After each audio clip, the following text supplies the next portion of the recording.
He kōna ipurangi tēnei nā te reo irirangi o Aotearoa.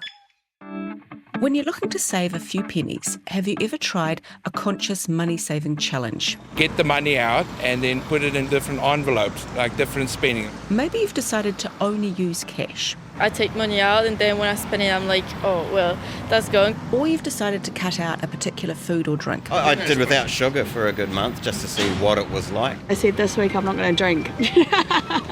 And how's that going for you? It's going way better than I thought.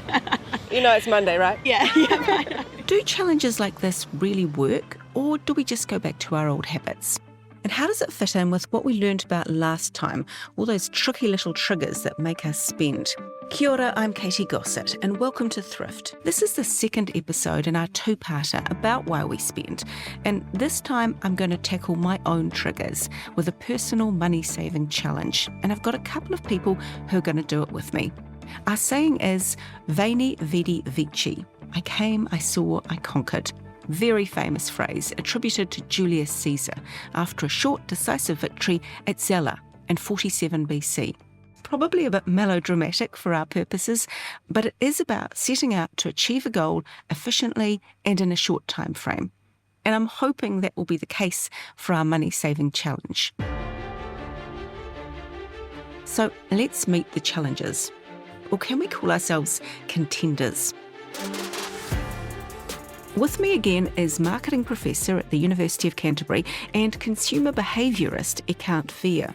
And he actually has some experience in this kind of challenge. I quit something that I saw being popularised in society. For an entire year, he went without a favourite food. Something that I realised I had overconsumed many, many times in my life. What was it? Well, we'll get to that a bit later on. But then we have a colleague of mine. Hello, Katy. How are you? Marama here.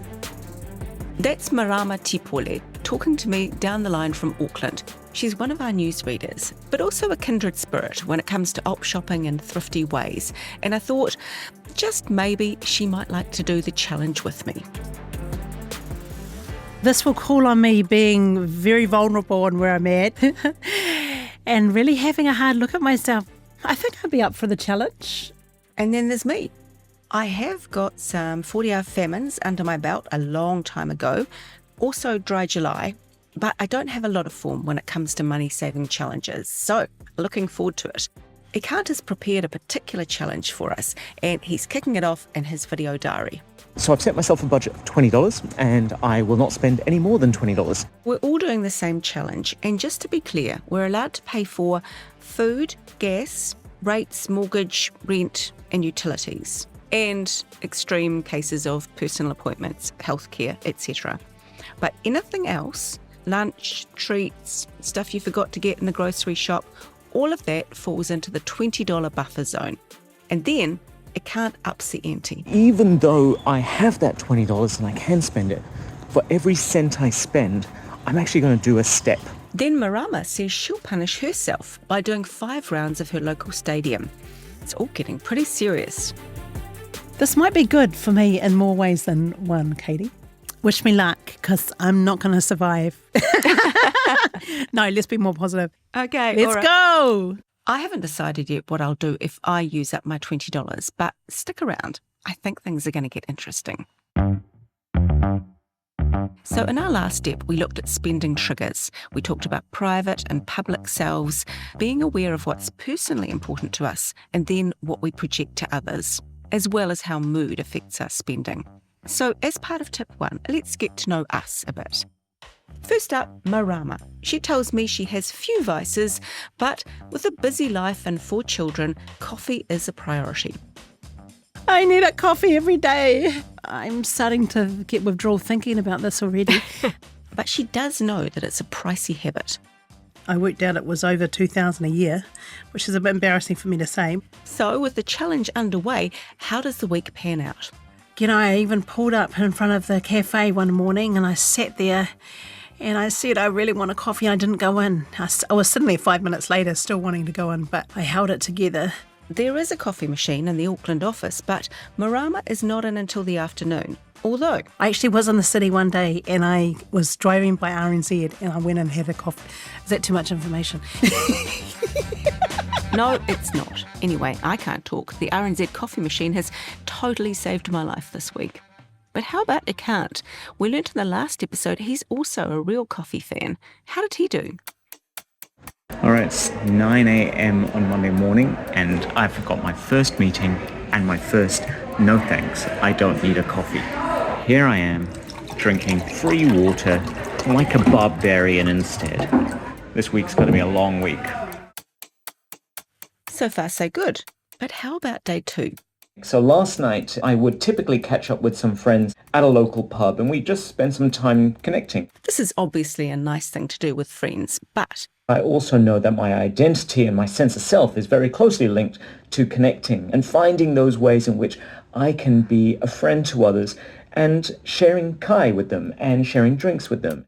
and then when you throw a stressful day into the mix, Even though I know I wouldn't want to spend money, I would almost feel compelled to do something to reward myself for a hard day. Marama can relate to this too.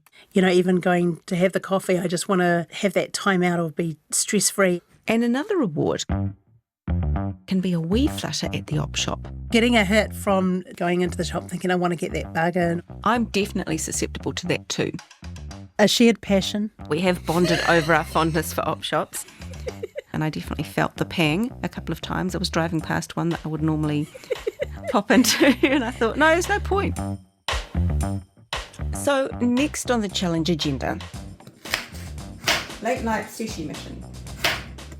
Here I am cutting up capsicum and carrot because once a week my daughter gets sushi when we have to fill in some time for an appointment on the other side of town. And this week that's not happening. And I guess this feeds into my perception, my self-perception as a good mother. Don't want her to miss out because I've decided to do a challenge. So sushi making at 10 o'clock at night. Now it's time for the big gun with its big trigger. In tip 2 last time, we got into behavioural theory, in particular this thing called prospect theory or loss aversion theory. The clue is in the name.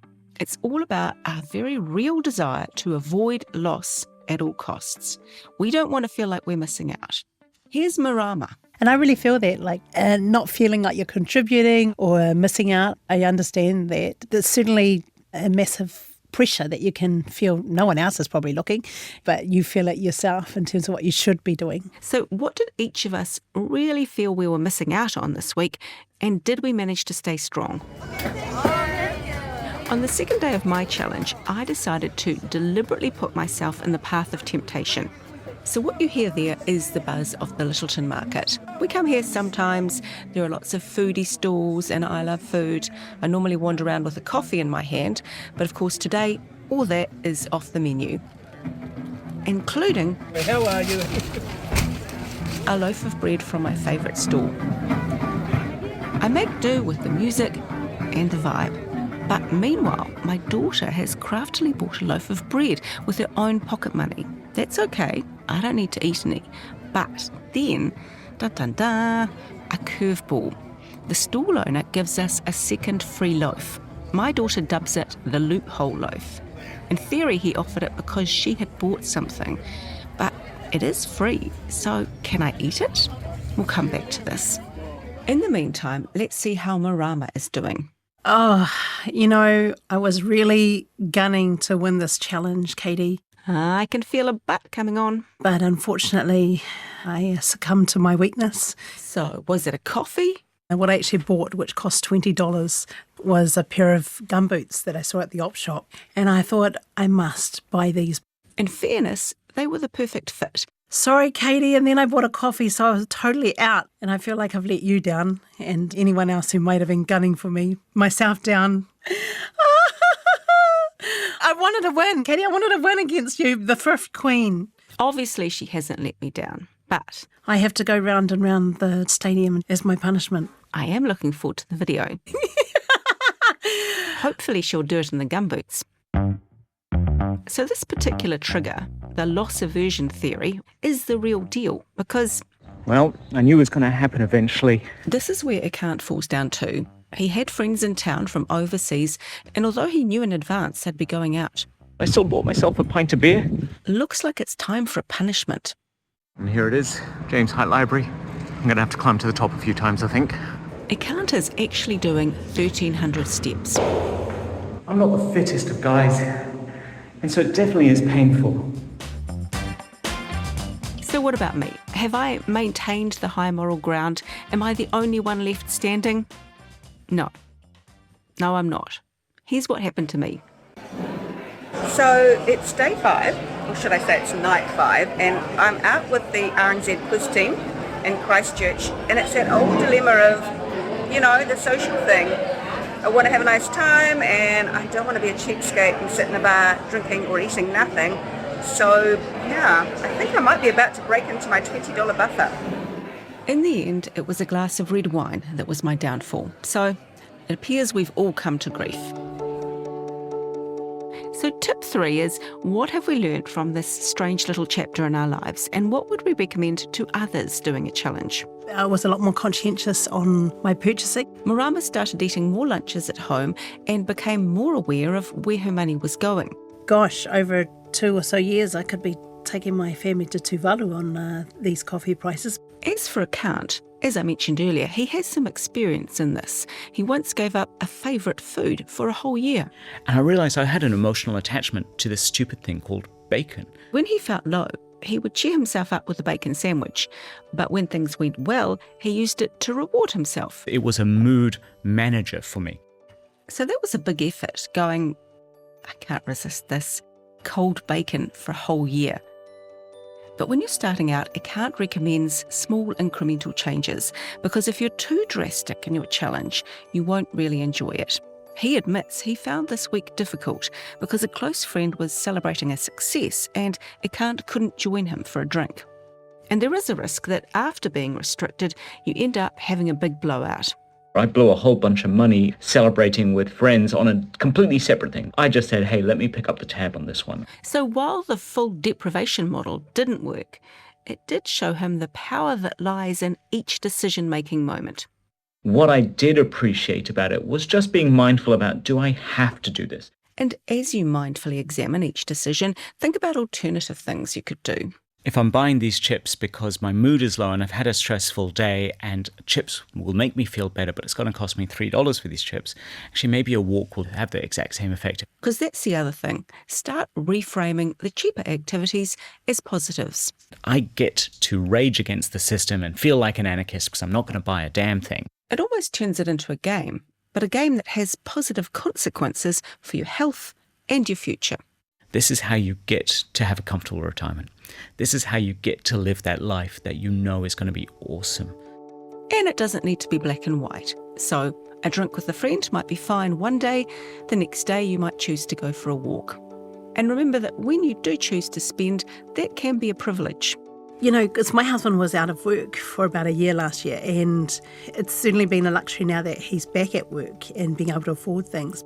And those constraints were much greater than what she's felt this week during the challenge. The financial stress of not having enough through no fault of your own and not just being able to meet costs, it's such a difficult thing that many people are going through. Even to have that extra $20 is certainly a luxury in itself. So was all of this a useful exercise? It makes me think, what do I really want to spend my money on? And just being absolutely more conscientious. I think it was really good, and it was a little bit of a challenge, and shame it, I lost it. I lost to you, Katy. Thrift Queen, the crown remains on your head. That was pretty generous of Marama, because, you know, I did fail in my challenge. My so-called thrifty crown is pretty much hanging from one ear.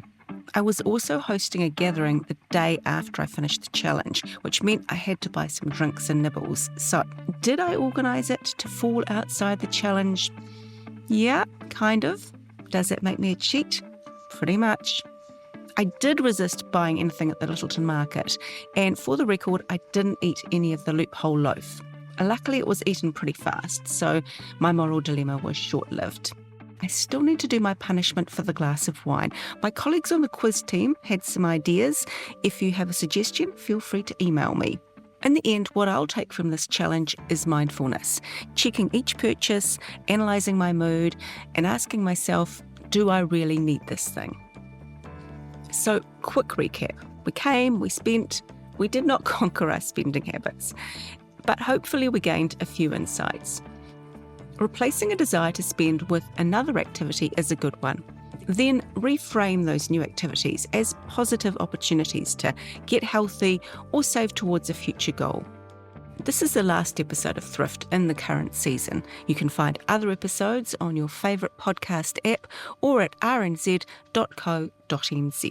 Many thanks to my guests, Canterbury University Marketing Professor and Consumer Behaviourist Ekant Veer, and RNZ newsreader, coffee fan and op shopping queen Marama T-Pole.